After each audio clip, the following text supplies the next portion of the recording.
Hey everyone, so this is our first in what is going to be a series of episodes where we examine the Owl House. We're going to look at each episode of the Owl House, one episode at a time, and just kind of go over our thoughts relating to it.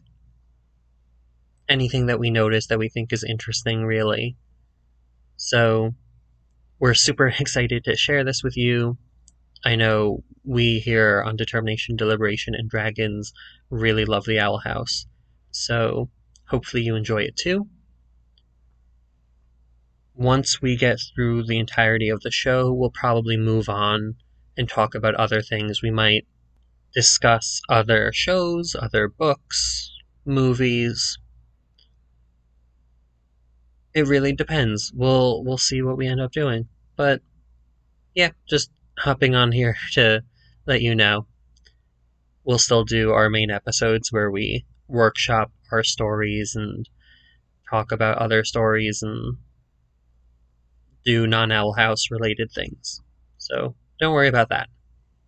But in the meantime, enjoy.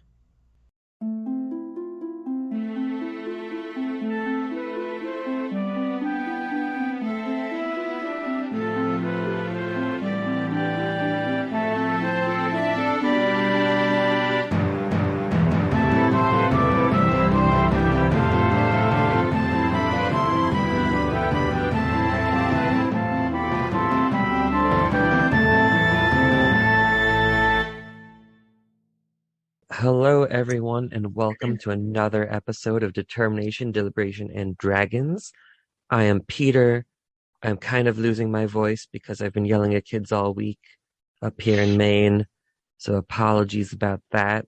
But in this episode, we're going to talk a little bit about the first episode of The Owl House, so season 1, episode 1. And I'm thinking we're going to do basically a review series, if we can, of all the episodes in the Owl House. And to do that with me, instead of my usual co-host Izzy, we have the wonderful Tess Markotsis, my cousin. Hi, Tess. Hi. So the way that we're going to do this, we have our usual interrogation questions so that people can know who you are. The very first question is very simple.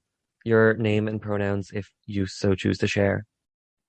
Okay, my full name, Tess Elizabeth Markotsis, and my pronouns she, her. Awesome. What is your favorite book? Favorite book? Well, personally, I think my favorite book is probably the sixth Harry Potter, which is kind of an uncommon decision. I And didn't it's realize only that was your recent. favorite too. Yeah, it's only my new recently favorite. I used Mm. to love the fourth one. But then I kind of realized, no, this isn't my favorite. So now it's the sixth one. I mean, correct answer. So, yeah. So who's your favorite author? Hmm. Well, I don't know, honestly. It's kind of a hard decision because I do love the Harry Potter books, but J.K. Rowling is, she's had a couple mishaps. So I don't know. Um, yeah, I don't really know. Awesome. I mean, that's fair. There's a lot of authors out there. Yeah, there's a lot of Um, authors out there.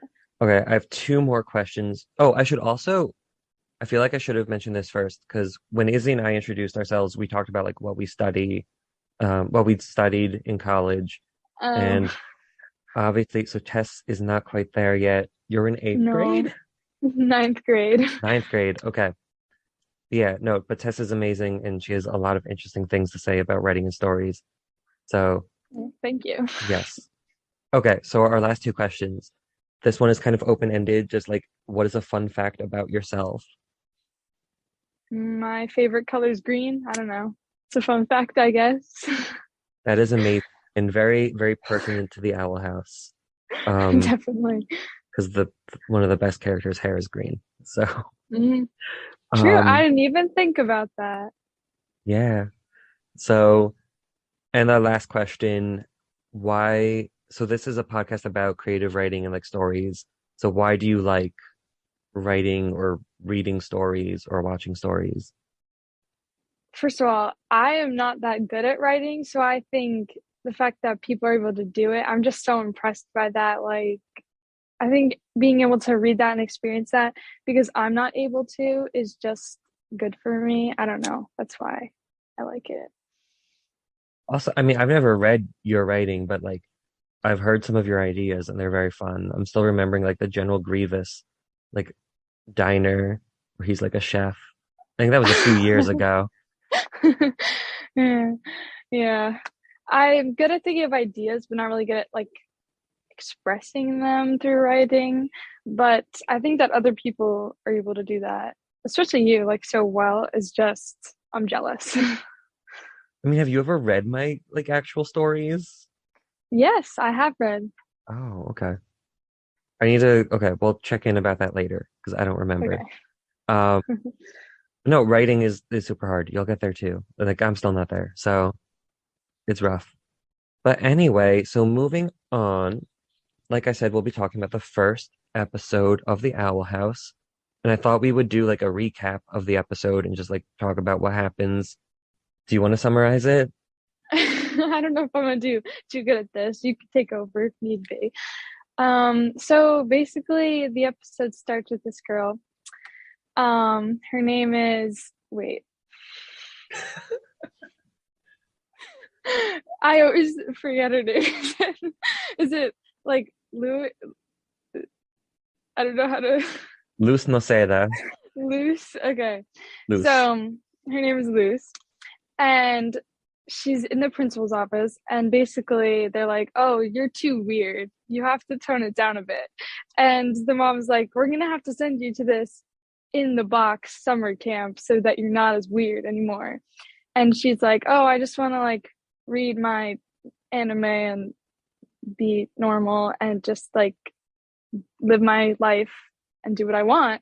And her mom's like, "Okay, I'm gonna leave and send you off to camp." And she's waiting to get on the bus.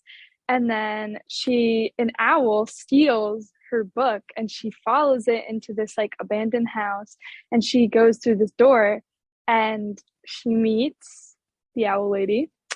And she basically gets stuck there. And the owl lady's like, "Oh, can you help us out? We need to get a crown back for this." He's the master of death. What is it again? He's the king of demons. They call him King of King. demons.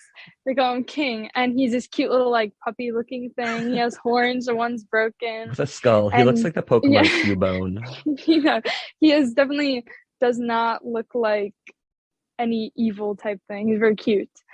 And they go to steal it back, and you see a cell with all these people. It's like a jail of people who have committed so-called crimes, but their crime is just being who they are, which is very odd, very terrible. And Lewis is like, "Oh, this isn't right. Like, why are people being treated like this?" And after they get the crown, she like breaks them out and they all fight the main guy who's basically like the prison guard person. I don't really know. He just has like the police basically. I don't know. The main evil person. And then they fly back away, and all the misunderstood people, so to speak, are kind of like fighting back, and it's all great. And then they get back, and the owl lady's like, "Oh, I'll send you back." And Lewis is like, "No, I love it here. Like, I want to stay and become a witch," which obviously, who wouldn't? And then that's basically how the episode ends. That was a very long and diluted version, but No, I think you hit on everything. So yeah, that's basically the episode. And I thought we would start off looking more at characters, but specifically following the character of Luce and like how she progresses throughout the story. So this section I'm calling Following the Light because her name is Light in Spanish. So oh as wow, we I didn't know go, that. yeah, so as we go throughout each episode, I thought it'd be like good just to like check in on Luce and see how she's doing and what her character is like. So, I mean, you definitely started explaining she's, this kind of oddball. Um, her book report involved live snakes that attacked the principal. And yeah, so the mom wants to like send her to this camp Think Inside the Box. So you already get this sense of like Luce as being someone who's kind of different, um, Mhm. which was really, really cool to see. And she's just like a lovable goofball, I think. But like in the best, In the like, best way possible. yeah, obviously this is only episode one, so she hasn't learned too much yet. But like she does go to the conformatorium, like that the prison place, and like she meets all these people who are being trapped there, Mm. and definitely like starts thinking about like, oh, what is it about me that's like making people like want me to stop being me? And like, should I just kind of live out my own life anyway? So I think it was important that she kind of saw that and she recognized like, oh, like I'm a misfit and like these people are also misfits and like, but like that's okay. I thought that was great. I mean, what do you think of the character like of Luke? I mean, I think she's amazing. I definitely think it's good to have a character like that who's very relatable to a bunch of people. And I think it's hard to at this stage of it's just the first episode. She hasn't really done that much yet, but just you could tell that she wants to help people, especially with like the what was it called? The prison basically. The conformatorium, yeah, where Yeah, that. they go to conform. Yeah. She that she wanted to help all of them. She's just a very kind person and she really has empathy towards everyone. Oh, for sure. Even though like people are like, "Oh, you're weird," and like you need to stop. She doesn't like push back against other people. She just Hmm. takes like those criticisms and is like, "Well, okay, like I'm not gonna treat other people like the way that you're all treating me," which is really cool to Exactly. see. Yeah. Yeah. She's also just like so optimistic and like energetic and like I love the cat sweater too. She just like puts Yes. up her hood and there's cat ears and she's like meow meow. And it's just it's great. Definitely, especially what you said about being optimistic. I mean, if I was in this terrifying new place, I would definitely be a lot more freaked out than she was. She was just like, "Oh, cool," very nonchalant about it. Especially with the whole, I mean, imagine you just like wake up one day and you're in a whole nother universe. You'd probably freak out. And she was pretty like, "Oh, cool, this is awesome." Yeah. I mean, I think she like was freaked out at first, and especially like when Definitely. that fairy came up to her and was like Oh, that that was about to eat scary. her. And you can see like Luce was kind of freaking out, but I think like the wonder of being in that world like kind of outweighed all of Yeah. that bad for her. And like especially considering like when she was thinking of like what would happen when she goes back and the Mhm. idea of like, oh, the camp is like waiting there for her. I Mhm. think like all the terror of the this new world kind of like took a back seat to the Yeah. idea of like being in a place where she can like Be yourself. yeah, yeah, exactly. But yeah, okay, so moving on from that, it's like that was specifically loose, but there's also other characters as well. And I couldn't come up with a more clever name for this. It's just the character corner. So are there That's good. are there any other characters that you think we should talk about, Tess? Um, I don't know. I mean, I love the Owl Lady. We haven't really seen much of her yet. I mean, well, we have seen much of her, but not like a lot about her. Um, she's definitely awesome. She They don't really specify what she did wrong. It's just that she's always running from the what are they? The conformers or The whatever. conformatorium people, yeah. Yeah, them. I think it's hilarious how she gets asked out by that guy. I mean, I did not expect that to be honest. She's definitely awesome. I think the fact that she reminds me of Lewis, kind of like just the whatever that like universe's equivalent of Lewis, because she's like, I don't know, You're she's saying just living her life. Lewis? Luis, I can't. I am so Loose. bad. Luis, sorry, but yeah, she's pretty awesome. Yeah, I mean, your point about like not knowing why she's being chased, like what crime she actually did, that's one of the things I wrote in my notes here too. Because like the guard comes up to her is like, you're wanted for like demonic misdemeanors, and Ida's Yeah, and like, yeah, Ida's like, I didn't do anything. And like, yeah, I mean, we obviously we learn like what she does later, sort of. So also, like, neither of us are watching this episode for the first time. Like, I've watched yeah, every episode that's been released so far, which is like most of season two. And I think you've watched most of season one, if not all of it. hmm But even that being said, like, I still don't really know, even after getting to the almost the end of season two, like, I really don't know what they really don't they want her specify. for, other than like one specific thing. Like, later on, we get into like, the idea of like wild witches and covens and stuff. But even then, Ida doesn't seem like a person. She claims to be like the most powerful witch in the Boiling Isles, and everyone's like, "Oh, like she's so wanted," and like I just don't see it. I'm like, she's over here like selling these glasses with like springs and like eyes on the end of them. Um, Yeah. and I was like, you're not dangerous necessarily. Like, and I don't see where like her claim of like being the most powerful witch is coming from yet either. What you said about the glasses reminded me of something. I think it's very interesting how she gets all this like stuff from what was it, like a trash bin almost. The owl brings her all this stuff. And Hmm. she goes past all these what we would consider valuable things, and she picks out these glasses. And it's interesting to see like what is considered valuable there, what's versus like what is considered valuable here. Oh, for sure. Yeah, it's a different place. There's different wants and needs. I think she like Different throws out values. a phone, like potentially the Yeah, Holy Grail. Um, exactly. so yeah, and she picks up those glasses, which is like, And she's like, yeah, just $2 maybe. And she's just like, oh, probably, awesome. yeah, Those are, like super cheap, but definitely interesting, like you said, to see like what they value over them, what she thinks she can make money off of. And that's what yeah, she's doing. She's just like selling like random human junk yeah, and like trying to make money off of that. So like again, is that illegal? Like I don't know. yeah. Maybe that's what's illegal. Maybe she's not allowed to sell things. Maybe it's the visiting of the like human world that's illegal. Like maybe you're not supposed to do that.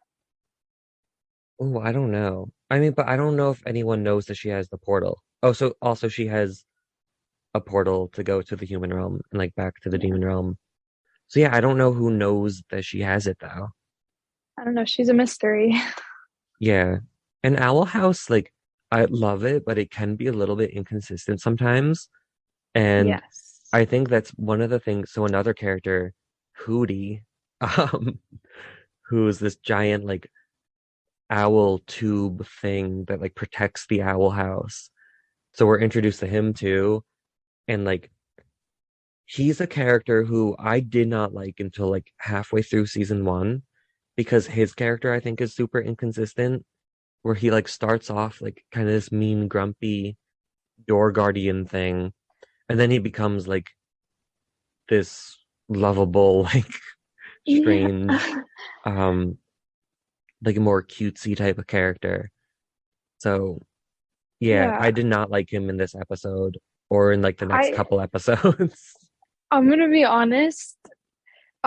His voice bothers me a lot for some reason. And so when I just watch the episode, I'm just like, oh, I can't get past the voice. But definitely later in the season, you're like, oh, kind of cool. But He becomes better, I think. yeah, But I agree. Yeah, definitely. yeah, and speaking of the voice though, did you know that it's the same voice actor who does King? No, I did not know that. That's interesting. It's the same Uh, guy, Alex Hirsch, Wow. who And does I like like all the King's voices in Gravity voice. Falls. And I really like King's voice. Like, I think it's super cute. And then just that high pitched annoying, but it's okay. We can see past that. Yeah. I mean, King is definitely. He's another like fun character. So he's also living in the owl house. And he's again like a little inconsistent. Ida's like, oh, he's my roommate. And like in season two, he's more of like a son. But he's this cute, like Tess was saying before, he's this cute little like dog looking guy with like a skull on his head. And he's just So adorable. Um, adorable. and I love that like so the premise of this episode is like they need to go and get his crown back. Because like his crown was the crown of power and he used to be the king of demons. And then Luce gets it and it's like a Burger Queen crown. It's like Burger King, but in the show it's Burger Queen. And It's Luke's like, yeah. really? That's another thing that's a value thing. Like we would be like, oh, seriously, I could just pick that up like anywhere. And he's like, this is amazing. Like he values it. I think that's very interesting. Yeah. And I love that Ida recognizes that too. She's like, yeah, it's junk, but like it's Yeah, important to him. So like it's important to me. exactly. And, like I'm gonna go and rescue it. Even though I know it's a piece of junk. Exactly. Yeah, I think their friendship is really cute in that aspect that they like she supports him even though she knows like that's like seriously, but she's like, you do you. I think that's cool. Yeah. And I love like how despite his cuteness, he's just like he says a lot of like things that would be menacing if they came from someone who wasn't him. Yes, definitely. He has this like rubber duck and he's like, we will drink the fear of our enemies and he's leading an army of darkness with his stuffed animal bunny, Francois. So he's crazy. But I think those are most of the characters. I mean, there's like the Warden Wrath, who's just like the prison warden, so he runs the conformatorium, Yeah.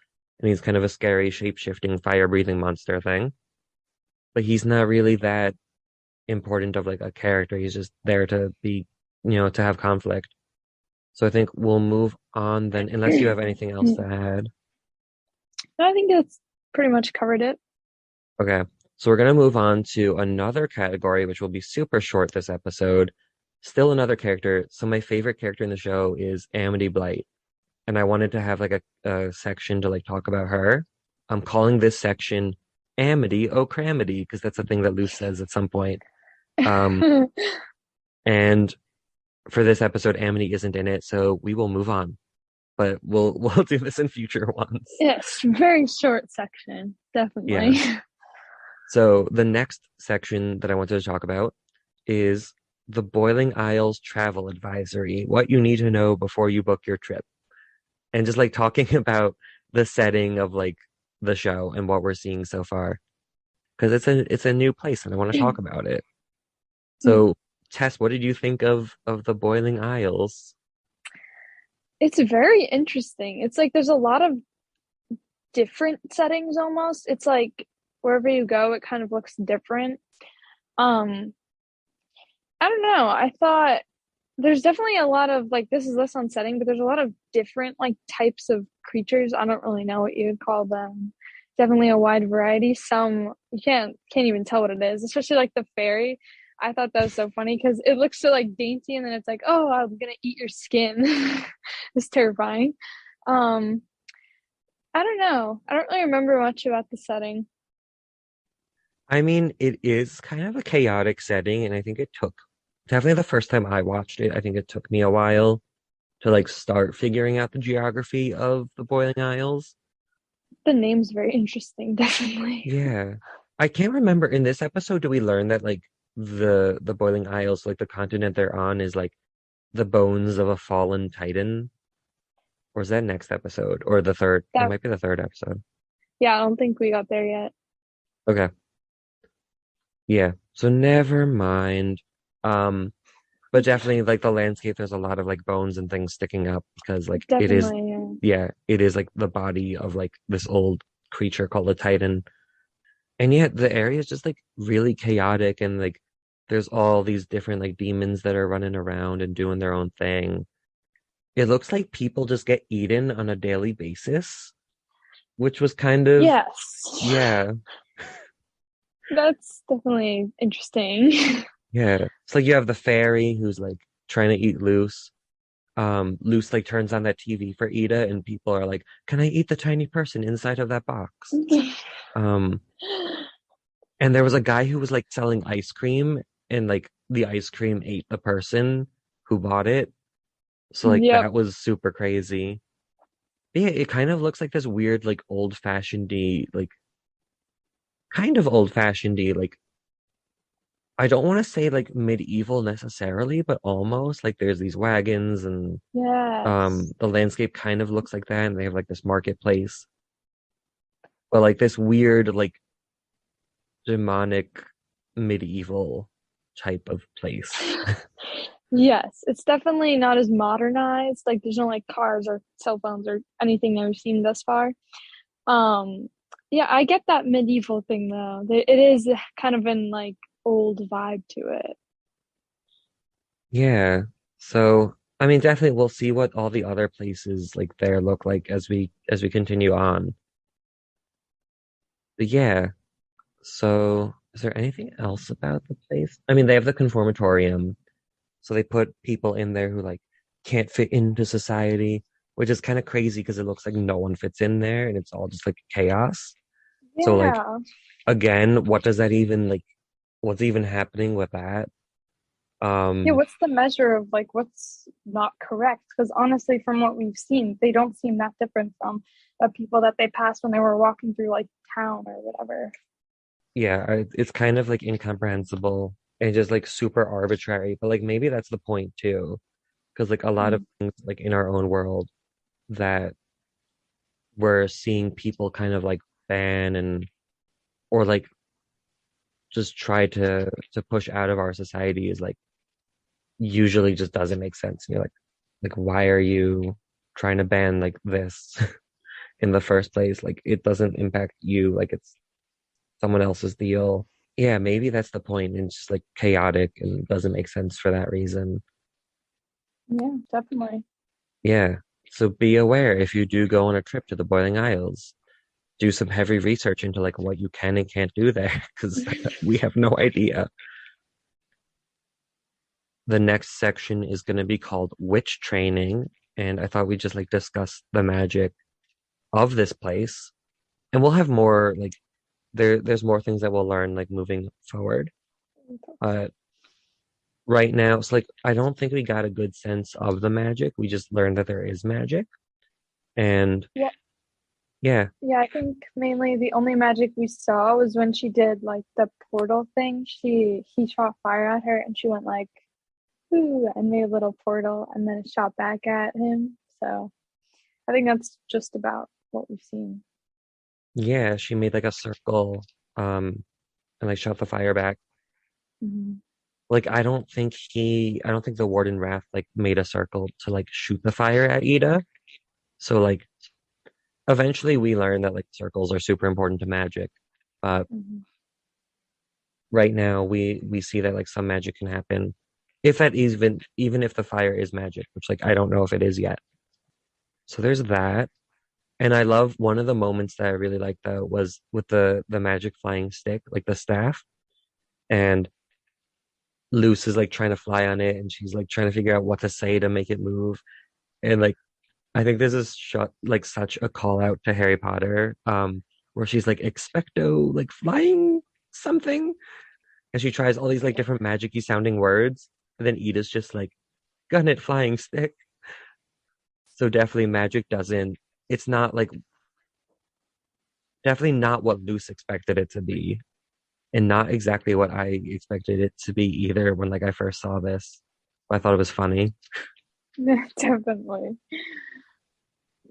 Oh yeah, that like broomstick slash flying owl thing is so cool. I love that Yeah, part. yeah, little Owlbert. So I think we'll learn more about like what that staff is like in future episodes. So right now, I mean, the owl like comes off of the staff and like can hop around, which is super cool. Like we don't Yeah. know like what it is or like why that's happening yet. So yeah. So this section was really short. We'll learn more about magic as we move forward in the show. So the second to last category that I have is just like talking about themes. I couldn't think of like a good name for this either. But like Luce is really obsessed with this witch like character in a book, the Good Witch Azora. Like I wanted to try to come up with like a name for like the theme category with Azora in it, but haven't thought of it yet. But I We'll get figured there. like we'll get there. But I figured like we've already talked about some of the themes, but just like this like this section is where we like specifically kind of dive into like what the show is like trying to tell us and teach us at this point. So Tess, what did you learn? I Putting you learned on I the cannot spot. cannot pronounce the main character's names. um, but I don't know. I think we talked about it earlier, just and you kind of mentioned it before, just how people are getting judged like for no reason, basically. In this episode, you see the beginnings of that, especially like in the okay, wait, what's the name of the prison? The conformatorium. Conformatorium. I don't know why I can't remember that. One of the people, whatever creatures in there is in there for like what, writing fanfics about food people or something like that, and they're in jail for that, or the conformatorium or whatever. And I think that's just like, seriously, that's so random. Why are we caring what other people want to write about? I think just what we've gotten to see in this so far is like, we shouldn't judge people. It doesn't really matter if it's not affecting you. Like, why are we getting mad about it? I think, especially with like Lewis, wait, Lew, Loose. Lewis's mom sending her to in the box camp or whatever. I think her mom should have like just been like, okay, do what you want, but careful, don't hurt anyone, and just be who you want to be. And I think, I don't know, it's interesting. It's going to be interesting to see it pan out, especially because you see at the end of at the end of the episode, she texts her mom because her mom's like, "Oh, or like house camper." I don't really remember what she texts her, Yeah. but I mean, maybe her mom will have a role in this, being able to accept her eventually. Yeah. I mean, and I think like so I know that like when I first was watching this, a lot of people like right away they're like, "Oh, Luce's mom is like terrible." And like I don't necessarily see that right now. Like, yes, you wanted to send her to the camp, like think inside the box and like, tone things down a little bit.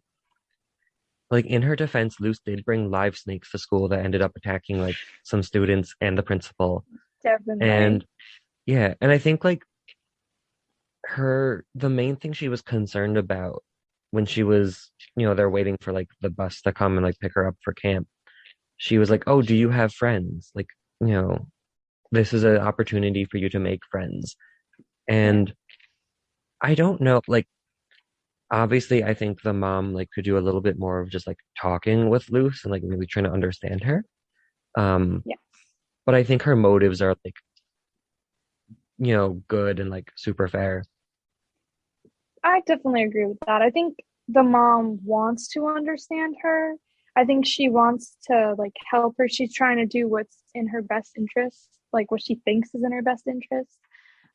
And I don't think she's necessarily a villain at this point, but I think she could have tried a little harder to connect with Luce and like asked her like, "Oh, like why are you doing this?" or like blah blah blah. Just talk to her more instead of just being like, "Oh, you know, you have to go to this camp, blah blah blah." Yeah. I mean, and it's kind of like crazy that in this episode she's honestly performing kind of the same role as Warden Wrath in a way, where like she's trying to send Yeah. Luce to this camp and like Wrath is locking these people up. And I think at the end of the day, it's like, Luce, all the people there, as we've said, like they're just being themselves. And like if Luce's mom like took a moment to just like talk with Luce and like worked with Luce rather than like just told Luce what to do.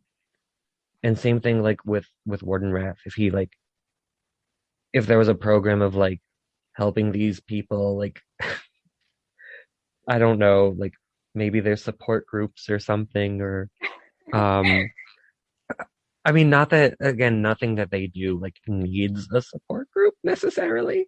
Um, Exactly. except for the person who thinks the Earth is a triangle. That's the one that I'll I'll Yeah. side with Warden Wrath on. Um, Yeah. but yeah, I think if there was ways of like working with the people and like talking with them, and being on their side, like the act of like criminalizing these things is like just crazy and extreme and obviously not what the mom's doing. So like I think yeah, I think you can only like loosely connect her to Warden Wrath and like his role in the show. But certainly, yeah, she can maybe do things in a little bit of a different way than she does. Yeah. I definitely think also like the conformatorium or whatever is all of that like energy, so to speak, should be spent on actual criminals. Like there's people like say, I don't know, murderers. I don't really know what passes as a criminal there because All people the seem to be people eating eating each each other. other. Yeah. But it seems kind of to be normalized there. But they're spending all their guards and weapons on kidnapping these people who are doing nothing wrong when they should be spending it on people who are eating each other. Probably, but they don't.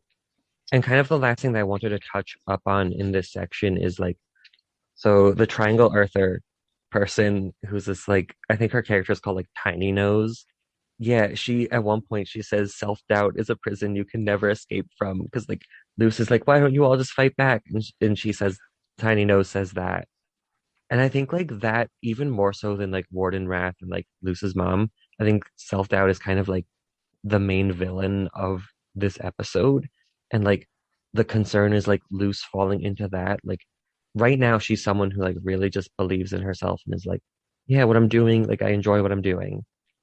I think the concern is that like if she goes to this camp or if the conformatorium like really has the opportunity to like it's not so much like that you're in a prison, like in a physical prison, but like that this self-doubt like gets to you and prevents you from like being able to kind of live out your life and like even wanting to escape potentially. Mm.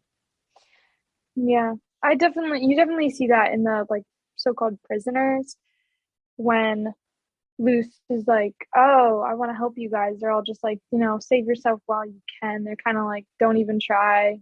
They've kind of given up, which is sad because they really did nothing wrong. They don't deserve to be there. Yeah, for sure. So like good for Tiny Nose for saying that. Yeah. Still can't believe there's a flat earth equivalent in the owl house in the demon realm. But yeah, so moving on, this is going to be our last section, and this is kind of just open-ended. And I'm calling it the land of the banished giraffes because we find out that giraffes have been banished from the demon realm. And I was like, this is so random that it has to be like the header for our random section. Yeah, so this is just like if there's anything else that you want to talk about that we couldn't cover in the rest of the episode. I definitely think that part about giraffes was hilarious, unexpected and hilarious. Yeah, I mean, who were they? Ida's just like, oh, like we so parts of like things from here like seep into your world. So like vampires, like something else, like giraffes. And Lucy's just like, wait, what? She's like, yeah, we banished giraffe ages ago. Like they're all freaks. And it was like, okay. That's very interesting. The fact that they banished them, like, what did they do? They were just tall. Yeah. What? Like, But also, how did they banish them? Because like yeah, we think that Ida has the only portal. So like, because I think, how I did don't they get know giraffes in the human realm? exactly. Like, I think a bunch of giraffes walking through a portal would have been pretty obvious. Yeah. But like, does someone else have a portal, or like, did Ida banish the giraffes? Oh, see, that's interesting because that would add to the fact that she's like this all-powerful person, and we haven't really seen much of that yet. And maybe that's one of the powerful things that she has the capability to do. Yeah, I'm just so curious. I never thought of like her potentially banishing the giraffes, but like I think like later in season one and in season two, like the idea of the portal becomes more important. And Mm. I just don't know how else. Like I can't imagine them all, like all the witches coming together and being like, we need to banish the giraffes. And like even if they decided that, like how would they do that? So like I'm kind of convinced that Ida banished them all and like she took it upon herself to like shove them all through the portal. You think we would have noticed that? Maybe. But yeah, I don't know if there's anything else that I noticed here. There's not a lot yet because it's just the first episode, but definitely as we get into it more. Yeah, I mean, there's definitely going to be more to talk about as we go forward. And like, I want to try to keep us from talking about things that happen in other episodes so far, even though we've both seen other episodes. And like, I really want to talk about the season two episodes that have been coming out recently. We'll get there. Yeah, we'll get there one episode at a time. But yeah, that's about it for now. Okay, Okay, bye. bye.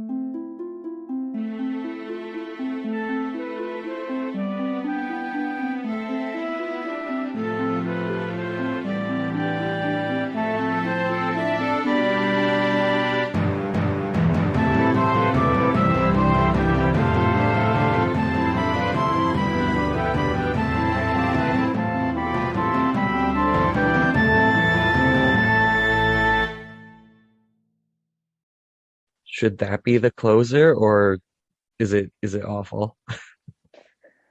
I don't know. I don't know. I mean, I feel like if people don't get the reference, it'll just seem like awkward, but We just suddenly close the episode. We're like in the middle of a conversation and then just like, okay, okay, bye. bye.